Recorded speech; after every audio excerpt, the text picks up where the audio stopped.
Welcome to Free Thoughts. I'm Trevor Burrus. And I'm Aaron Powell. Joining us today is Peter Van Doren, Senior Fellow at the Cato Institute and editor of Regulation Magazine. Welcome back to the show, Peter. I'm back a little more quickly than we probably planned. Well, when we need to get an energy expert, I mean, you are Cato's resident energy, I mean, so many things, but it's we have never not a good time to have PVD on the show. And that too, of course. And we had this whole kerfuffle in Texas with Texas's energy supply. So before we totally get into the nitty-gritty of that, can you give us a general overview of grids, electric grids, and how they generally work, so then we can get into how they would break? So electricity systems have three components of generation, which are power plants, natural gas-fired or nuclear power or coal or wind or solar or hydro. And those power plants are then connected to a very high voltage, long distance transmission system and the reason it's very high voltage is because the power loss is very low at very high voltages. And so the efficiency of the system is maintained by having such high voltages. And then at the point of a local distribution system, the voltage is stepped down a number of times to where we get it to be the 240 volt or 120 volt electricity that we have at our houses. So we have generation, transmission, and distribution. But what about the pricing structure of that and the regulation of that? Well, historically, all three components were owned by one entity, and those were called vertically integrated utility companies.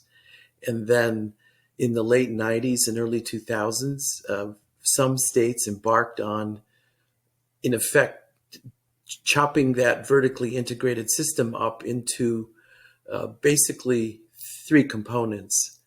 Again, the distribution, the traditional local utility, and long distance transmission and generation. The thought was that the provision of transmission and distribution were probably what economists call natural monopolies. That is, you don't have. It's unlikely to have the possibility of parallel distribution systems and parallel transmission systems owned by different companies that compete, although we could have a little parentheses discussion that in some places that actually exists at the distribution level. But generation, we're thought to be that competition was possible, and thus if we divested the generators from the vertically integrated utilities, they could operate on their own and compete with each other, and then put bids into an auction market, and then a runner of the auction could add up the bids and sort of find the set of bids that, quote, clear the market so that the supply of electricity equals demand, and those suppliers that bid too much would not be paid. Right. So circa late 90s, early 2000s, some states, including Texas, and Texas aggressively embarked on this separation of generation into a competitive market, but transmission and distribution remain under monopoly regulation, just like the old days. So this sounds like it complicates a bit of the story that we were hearing, or at least a bit of the tweeting that we were hearing as Texas was having its power failures, which was, on the one hand, people saying this shows that government monopolies don't work. On the other hand, people saying this shows that free markets and electricity don't work, that we've got both. Is this balance of it correct? Like, could we get away with a free market in the distribution as well? Or are there good reasons why we want a monopoly there? Well, again, the question is, if you deregulated entry into transmission and distribution, what would occur? Well, there's lots and lots and lots of infrastructure that would have to be laid. And at the distribution level, some of the concern at the local level is not only economics, but also aesthetics. If people remember when fiber optic cable was first put into the District of Columbia. Do you remember the street that runs in front of Cato, and it kept being dug up and more fiber got laid down. And finally the district said, look, we're just going to have one, corridor, and the fiber that's laid down is done. We're just not going to keep opening streets up every time somebody wants to lay down more fiber optic cable. So there's an analogous concern when it comes to the ownership of the poles, and then would you have wires, overhead, and who would have access to the wires? And so those concerns, plus the sort of natural monopoly characteristics, which is, it's not clear anyone would enter, right? I mean, the only way to make money through distribution and transmission is it's just fixed costs. It's almost all fixed and no marginal. And so then you'd have two competing sets of fixed costs, one of which was utilized and one of which was new and empty, and both of which would have the same pricing structures. And so why would anyone opt to use the new infrastructure whose costs were probably the same or maybe more than, because they were newer and not depreciated, et cetera, et cetera. So basically, I mean, my answer is probably too long, but you said is the notion that transmission and distribution are monopolies, natural monopolies, and while generation is not, is that probably correct? And I think the answer is yes. Now, in terms of pricing, I guess this is a big picture public utilities question. But if you do have, I mean, if you're the power company in Virginia, in my house in Virginia, I don't have a choice about competing power companies. So it seems like you could absolutely kind of just take me to the bank in terms of charging whatever you want, because there's no competitive, pressure from a competitor. It's very hard to get into the market, as you said. So like, what is the general thing that we've set up to make that not happen? Well, in your state, Virginia, actually, they started down the deregulatory path. They passed legislation actually in the early 2000s, but then the so-called California debacle hit in 2001, 2002. And ever since then, because the quote, California experiment melted down as well, that froze states' efforts at that point in time. And in fact, Virginia then retreated. It went backwards. It repealed the statute that was going to lead to generator deregulation, and it went back to the traditional model. So Virginia has traditional vertically integrated utilities that are regulated by a state public service commission, where the utility submits data on its costs, and then the commission sets tariffs, and then that is the rate for electricity, a different one for residential and commercial and industrial, and those rates are fixed by the commission. They look at the profits every year of Dominion Energy, the company in Virginia, and they then assess whether the rate of return that that company made was too high or too low relative to the rate of return that the commission determined would be an appropriate return given the cost of capital that the utility faced. So if you own a utility, like if you own Dominion or you're one of the profit shares in that, it seems like you're sitting pretty, and to some extent, you don't have competitive pressure. There's a commission that sets things back and forth. So in terms of feeling pretty, confident about not losing your job or not losing your business, you probably feel pretty risk-free. Yes. I mean, I wrote an article, more than 20 years ago. It's actually an internal debate at Cato, which is, what if we deregulated, what do we owe the utilities once we change the rules and then the market value of their assets changes, given that they're not protected anymore, right? And I said, well, the utilities claim that their return ought to equal the return on the S&P 500. But then I said, but the companies in the S&P 500 face risk.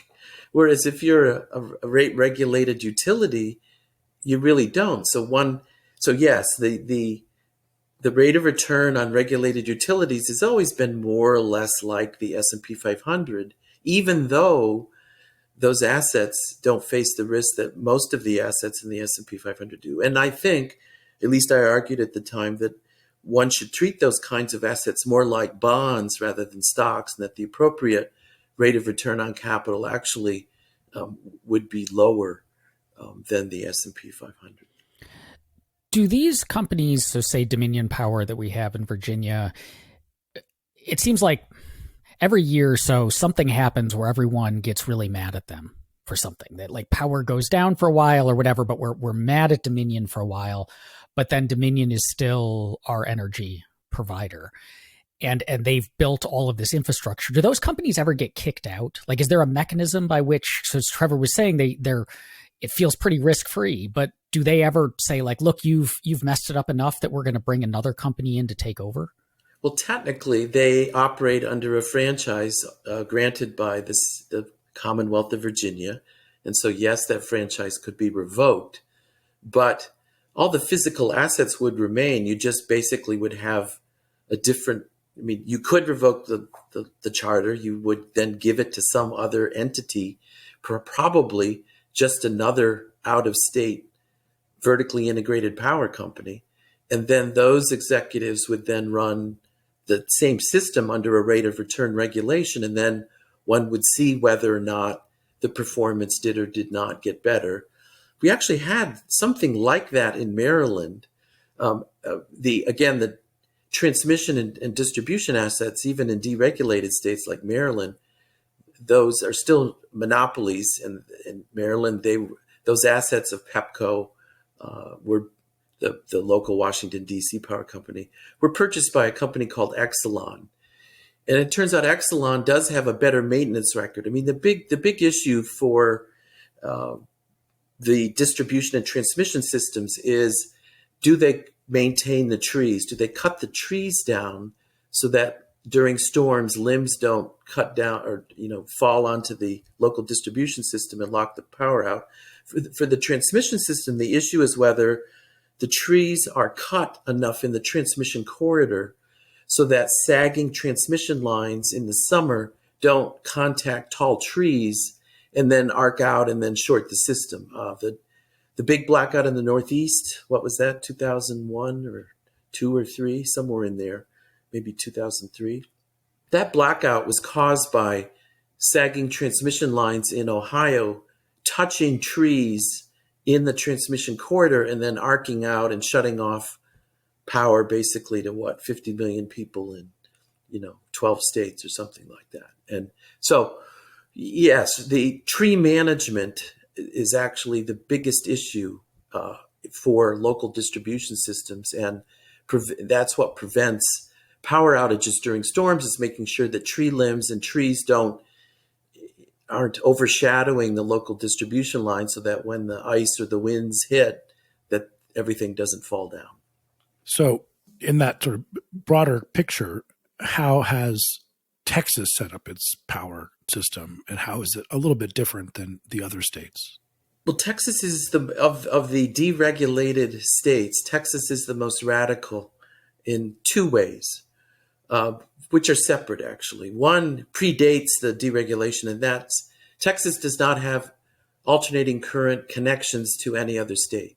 Texas is isolated. There are 3 transmission systems in the U.S., the so-called Western Interconnection, the Eastern Interconnection, and Texas. Texas is isolated from the other 2. It only has direct current connections, and those are very small. So Texas the supply and demand of electricity has to balance within Texas itself, and it cannot call on, during emergencies, it cannot call on resources anywhere in the rest of the United States. So it is isolated. Can you quickly just explain what you mean by alternating and direct current, and why they're different and why they have to be balanced? One has to be balanced this way. Okay, the power in all U.S. households is what's called 60 hertz, 60 cycles per second alternating current. So if we had a picture, it would look like a sine wave, where the 0 was no voltage, and then it goes up and down in a sine wave way 60 times a second. And in an alternating current system, it's best to think of the relationship between consumers and generators as one big system. It's one gigantic machine in which the frequency of everybody at all times, at all generators and all consumers and all motors and all lights has to be 60 cycles per second. Any loss of generation capacity in that system results in what's called frequency degradation, right? That the cycles per second start to sag below 60. And that places increased load on the remaining generators. And they start to work harder. And then they can't spin at 60 cycles per second. And then if this is not remedied quickly in real time through emergency generation procedures or what's called shedding load, i.e. blackouts, then the whole system will crash and we need what's called a black startup, which is every generator would then trigger and it shut itself off because of the imbalance in cycles per second. And it would take weeks to restart every generator and get the system back up. And when ERCOT, you probably read in the press or listeners have heard that ERCOT, the manager of the transmission system in Texas, defends itself by saying if they had not intentionally blacked out the parts of Texas that they did, the whole Texas system would have collapsed and everyone in Texas would still be without power today. You said deregulated, which is a loaded word around Cato. You said that Texas is deregulated, but I mean, it's not a free market system. I mean, there's it's as close as you get. I mean, it is remarkably close. I mean, not on the distribution. In the sense of generation. Okay, so the generation, so people can build a power plant and compete for contracts to put power into the system for distribution to homes. Okay, correct. And Texas is the only U.S. system that has it has no capacity system, no capacity requirements. That is, there's no regulatory directive about how much supply has to equal or exceed peak demand in the previous year, usually in the summer, although in this recent cold snap in Texas, for the first time ever, winter demand got very close to summer peak. Texas does not have any rules about that there have to be so many extra generators hanging around in case bad things happen. And that's all other states do. That even the market-oriented states like Maryland and New England and New York, we have deregulated generation systems, but we also have what are called capacity requirements added on top of all of that. So these are extra. You said, because one thing about power generation, which I think is important, if I'm correct here, I mean, power in this sense can't really be stored effectively. So you have to have the real-time generation capacity to basically turn on new generators. And that's what you're talking about, that there'd be requirements of how many generators you kind of have to, because you can't put the electricity into a reservoir like you do with water. There are batteries, but they don't really work as well. So this is a requirement of some percentage of the grid in order to accommodate these kind of shocks that come from state regulators or maybe federal regulators. So you're saying Texas has none of that. So how do they deal with it? Correct. They deal with it only through prices that rise in real time as supply gets very close to current demand. And then the system, in effect, as the shortage becomes more obvious, in the auction markets, the price of power gets bid up. And it, as I said in what I've written about the Texas system, normally Texas averages kind of 5 cents a kilowatt hour. In the recent episode they went through, it was $9 a kilowatt hour, not 5 cents. And that price and the profits that result from that high price alone are supposed to induce enough generators to exist in the hope that they will get those kind of what economists call rents, those those prices that are very much greater than marginal cost. It's the hope of those profits alone that Texas relies on to induce enough supply to exist in bad times. So this seems, especially if I'm putting on my like pro-regulation hat, this seems crazy. If you saw the news coverage this week, so when people said Texas is crazy, they didn't mean that generation was deregulated per se, because many states have that. But how Texas is different is that they rely only on prices to get everything to work, which is pretty. Given that, as Trevor's just said earlier, right? This market's unique because there's no inventory. You can't store electricity easily. There's something called pump storage hydro, which is you pump water up at night when power's cheap and you let it go downhill in the daytime, right, for peak demand in the summer. So Texas actually has some of that. And there's some of that in the Northeast where there's mountains and you can store water.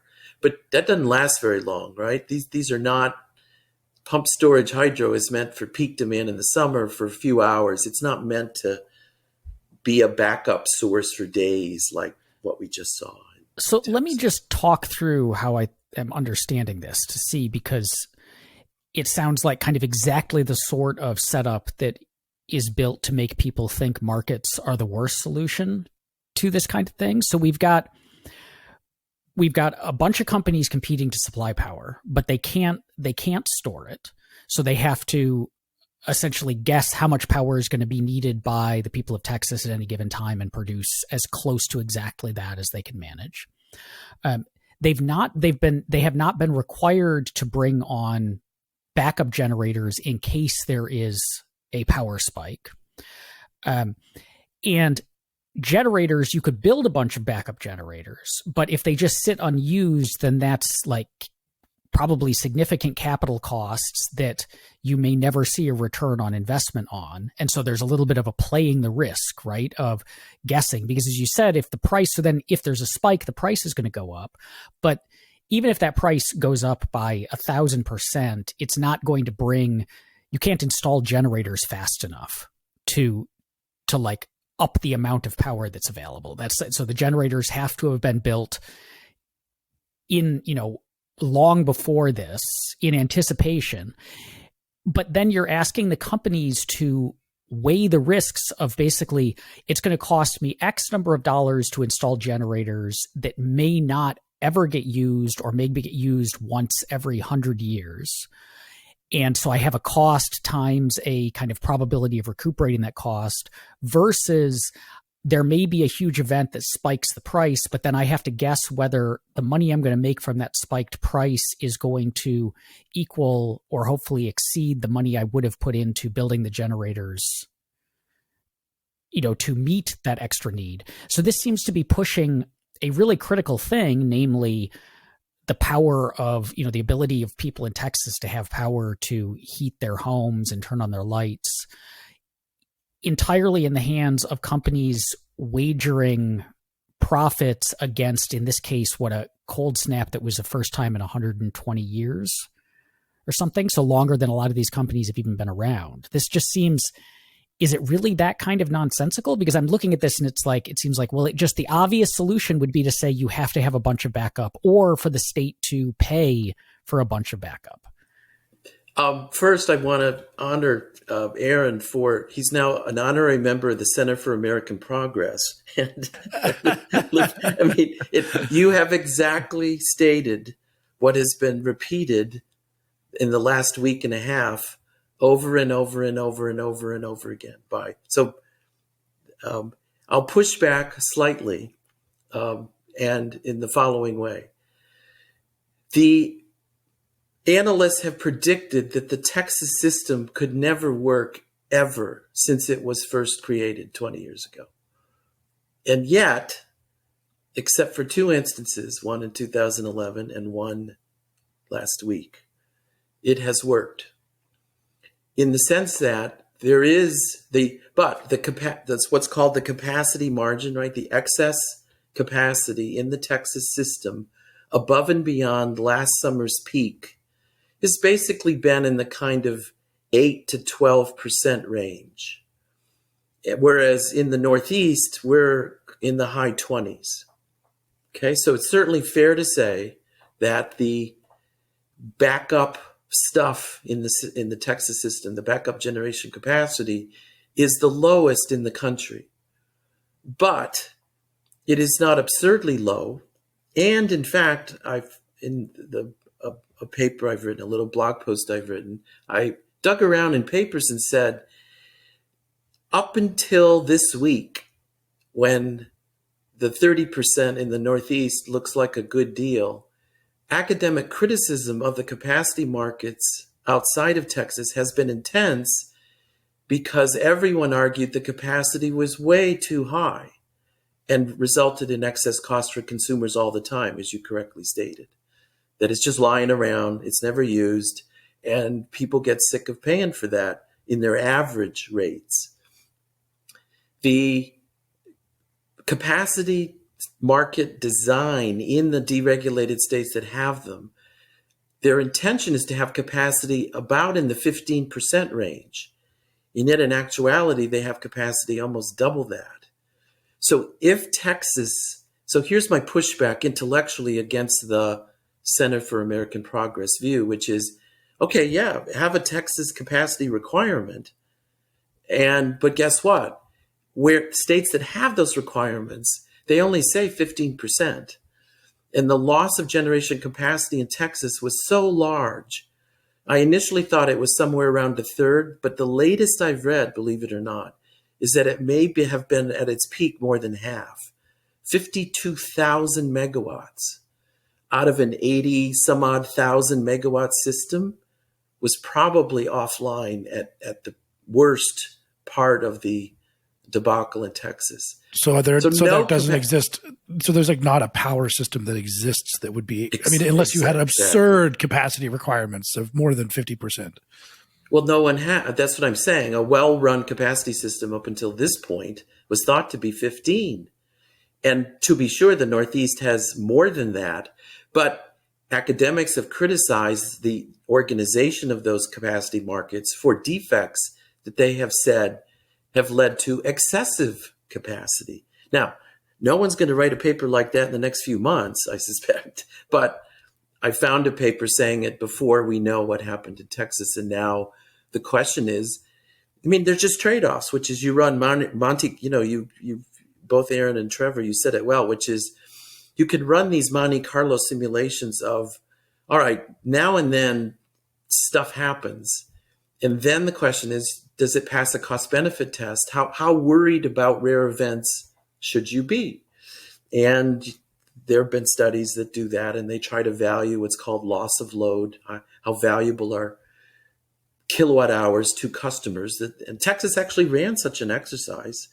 They found that residential customers appear only willing to pay about what they pay retail, which is an 11 cents an hour kind of per kilowatt hour. So, right now people would say they would be willing to pay more than that, but notice the people in Texas who received wholesale prices, which were very high, which led to power bills that are in the thousands of dollars because of last week. All of those people say that no, they're not willing to pay that much to keep up the grid. And yet it was that extreme money that kept whatever part of the Texas grid kept going. I thought it was 2/3. Now it may be less than half. And those generators made a ton of money last week in Texas because they were running. So maybe people will those are why you get into that business, right? If you can bid into the auction market for excess capacity, and then occasionally every 10 years you make, 10 times what you made. More than that. You said it went to 9. A gazillion. Yeah. Then you say, well, my company exists for these black swan events. I'm going to start a company. and we'll run it like maybe even do some stuff, but every 10 or 20 years we'll be there and we'll make a ton of money. But it seems a viable business model. It kind of reminds me of here in DC, coming from Denver, maybe 3 to 5 times in the 10 years I've been here, we've had pretty significant snowstorms. I wasn't here for snowpocalypse, you and Aaron were, but so 2 feet or more, and we just don't have the snow removal capacity for that 2-foot snowstorm like Denver does. I think that they bring in snow removal stuff from West Virginia, and it would be pretty irrational if we had that many snowplows sitting around rusting in lots for the every 5-year 2-foot snowstorm. So the interesting question is here with both, snow removal, other things where black swan events or relatively rare events make a big difference, is it seems like an inherent problem that neither governments nor free market economic systems are able to deal with very well. It's I'll add one more comment. I think your snowplow analogy is quite telling, and listeners ought to be able to relate to that. Having pandemics, right? I mean, how often has the U.S. dealt with large pandemics, and it ought to have a kind of robust vaccine supply system. Well, we're facing all that. Same thing with snowplows. Same thing with electricity. Electricity is slightly different in the following way. Texas did have excess capacity, 12% above last summer's peak demand, okay? The problem was that all the generators that did exist couldn't operate, right? They froze, they were what's called inadequately winterized. And I spent some time trying to figure out what that meant. I did not know. Basically, most of the guts of Texas generators are outdoors. They're not enclosed in buildings. And I said, what? And then I read some reports, and it turns out Texas is hot. So if they put all this stuff indoors, they'd have to deal with getting rid of the heat in the summer from generators and systems and steam turbines and all of that. And that would require air, right? And they don't want to do that. And so it's all outdoors. So then how can you make something that's outdoors deal with a temperature of 6 degrees Fahrenheit? And the answer is you have to put antifreeze in the water systems, and you have to use heat tape around exposed stuff that needs to be warm. And it turns out that mostly seems to not have been done by generators in Texas. And the 89 storm was cold, the 2011, and now this one. Those are the 3 worst. But Texas has had below freezing events before, and generators go out, not as many, and they fail to winterize. And so I would like to see somebody write a paper on the cost-benefit calculations that the generators went through. I don't know whether it passes a cost-benefit test or not, but because they weren't operational, they lost out on a lot of money, and they've made a lot of customers mad. But the fact that they've done this more than once suggests, I don't know what it suggests. I mean, I'll leave it as a puzzle. But so it's not just that you need excess capacity, you need generators that actually can run in weather situations that don't occur very frequently, but not as infrequently as one imagines in Texas. Bad weather events tend to be localized, at least from, the national level. Like we don't tend to get an enormous blizzard across the entire continental United States. It's in, a region in it, and then maybe in one state it's hit particularly hard. And it seems like a solution to that, there are manufacturers of foodstuffs all over the country, and I can buy my food from them. And because we have this national highway system that interconnects all of them. And so if food producers in one part of the country get hit really hard, that part of the country doesn't starve because food can be shipped in from elsewhere. electricity moves a whole lot faster than big rig trucks. So why can't we wouldn't a solution to this be to have a national power grid so that if the Texas manufacturers of electricity hit a snag, we can just pump power in from anywhere else in the country? That is also what many of the critics of the Texas system have argued this past week and a half. And again, as we said earlier, Texas has two unique features. First, they're deregulated in the way that other states are. But two, they don't have capacity markets, which we just talked about. But third, they don't have interstate alternating current connections to anywhere else in the United States. And that is intentionally to avoid federal regulation. Texas is a big state. I mean, it's a big market. So I kind of looked up the data, and the question is, how undiversified is Texas because it's isolated? And the answer is it's sort of in the middle of the pack. I mean, the PJM system in Maryland and New Jersey, which actually goes all the way to Illinois. It was originally just this part of the Northeast, but it's now much, much bigger. That has, kind of 150 million 150 gigawatt peak demand in the summer. Texas is in the kind of high 70s, low 80s. But New York is, half of the size of Texas. So systems vary as to how big they are. Even in the Eastern Interconnection, which is sort of everybody is interconnected, the links between what used to be called local utility areas, they exist, but they're not that thick. So the notion that power plants in Ohio can be called up to solve something that's going on in Maine is sort of technically true, but not as robust as your initial question was indicating. So we'd have to actually measure. I mean, there are places where I could go find how big the alternating current connections are between the various parts of the Northeast. So it's sort of one big system, and yet it's really not. It's a bunch of segmented systems with connections between them.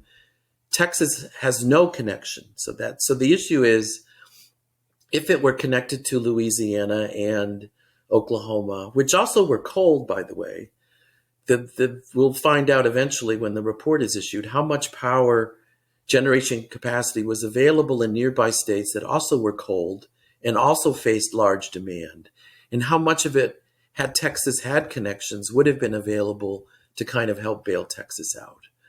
So you asked the correct question, but we don't yet know the answer. And I want to push back a bit in that the Eastern and Western interconnections aren't actually as much connected as you implied in your question. It seems that there's a backstory to this, which is related to a lesson that you have taught me and us and listeners of Free Thoughts over the years, which is that a lot of times when free markets work correctly, people don't like how they work. So they're opposed to a well-functioning market. And when it comes to electricity, people don't like $9 a kilowatt hour. That's for sure. Precisely. And that's the interesting backstop is that we in the Western world take electricity for granted so much that we essentially expect to pay, comparatively a pittance for it. And when the price goes up and down due to actual supply constraints and changes in demand, both of those at the same time, you would say, well, then you're going to have to pay. But we don't want to do that. We want to say, I should be able to turn anything on. And if you think about it, and there are countries where intermittent power is a reality, right? I mean, it's just a fact of life. And those people might have an understanding of the costs and value of electricity, because the consumer surplus for electricity at the rates that we pay has got to be massive. I mean, if you think about how important, that's what we talked about. Yeah. Remember I said that Texas had done this loss of load study, right? Just what's people's willingness to pay to avoid blackouts? And for commercial and industrial customers, it's very large. I mean, they actually are willing to pay in the $6 to $9 a kilowatt hour range. Ironically, they also often have their own backup power systems, and they have what are called interruptible contracts with the grid. In other words, they receive a low price of power from the grid because the grid can turn them off during emergencies. Texas did that. Texas has a bunch of interruptible customers. They're just mostly not residential. And even that, shedding all those customers in a market-like way by contract, that wasn't enough to get demand down enough to equal the supply that existed.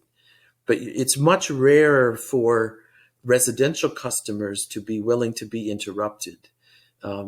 Sometimes in the summer, though, I was part of a system here in Maryland where I signed up for a lower price in return for air conditioner cycling during a peak demand problem.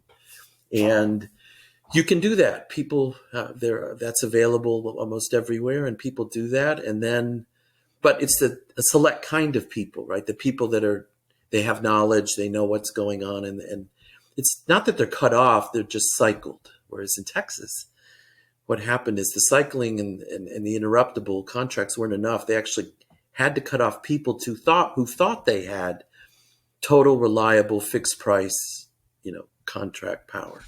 Yeah, that was just because of the massive failure of power generation. But it is interesting though, because if you survey someone, I feel like this is a good example of kind of talk is cheap, one of the most important economic concepts. Because I feel like, maybe you go and you do a survey on excess capacity in Texas and you say, how much are you willing to pay for electricity? But people might be thinking, oh, well, the electricity company, it's easy to generate power. They're just trying to, take me for more money or something. But if you were put into a situation and you didn't have electricity for a while and you said, how much is refrigeration worth to you? I think it's worth a lot. maybe $9 a kilowatt hour, right? Up to that level, like it's worth a lot. Except here's the weird. So there are people in Texas. We've seen the pictures. So there are people who lost power, and then they had water line breaks in their house, and then they are suffering enormous damages from this. And then, right, that company Giddy that had wholesale prices plus $9.99 a month. That was their retail model, and they had 29,000 customers, and all those customers are getting large bills. And they're, I don't know what words we can use on the pub, but they are not happy. And the governor of Texas says, who's strident Republican and all that, he's saying, this is highway robbery. No one is defending markets right now, except good old Bill Hogan from Harvard, right? He's the guru of electricity deregulatory design. He helped design the Texas system. And he said it worked. It worked the way it was supposed to. I.e., high prices are trying to restrain demand and generate supply. But it meant that somewhere around a half of customers didn't have power. So when people say they want an electricity system to work well, they don't mean it in a Bill Hogan kind of way. They mean, I want low prices all the time and power all the time, and I don't want to have to worry about anything. Full stop. And that's tough. That's hard to organize.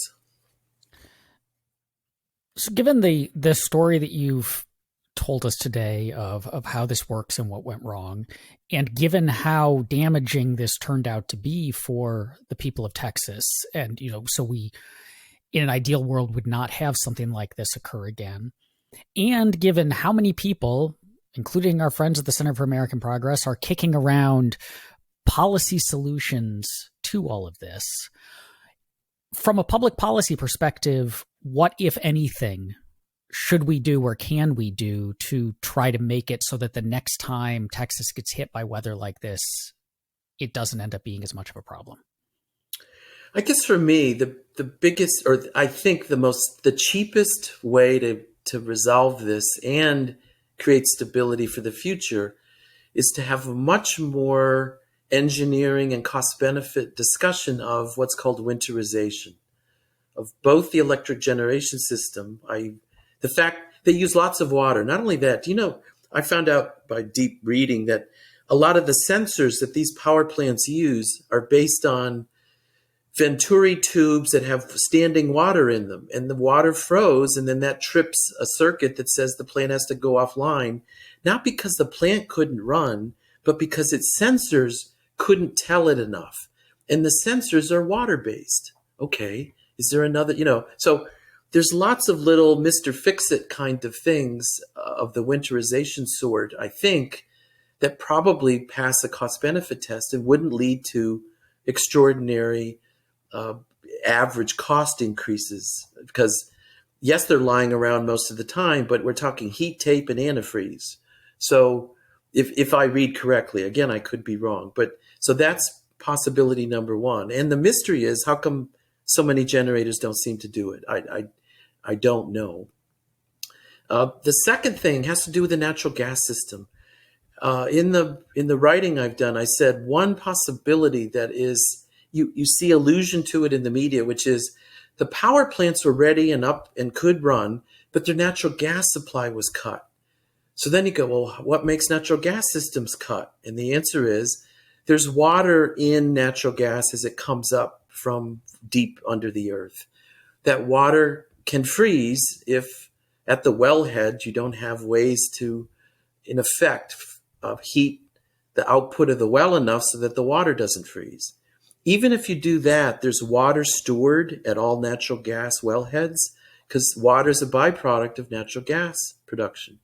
The water is stored in containers and then has to be checked and monitored and drained every so often by technicians. In a snowstorm, it turns out they couldn't get there, and then an automatic circuit trips off the natural gas supply because the water tank hasn't been emptied. Again, so to me, that sounds like not rocket science, but just sort of simple things that could be done that haven't been done. And I don't know why free market prices weren't sufficient to have it done. But if it's going to be done by regulation, it's probably going to be something like that, rather than saying Texas has to join the Eastern Interconnection or Texas has to have 40% excess capacity, which again, those seem very expensive to me and unlikely to be cost effective relative to the damages. But the little things I just talked about, unless I'm missing something, those seem sort of, Tim the Toolman Taylor sensible kind of, solutions.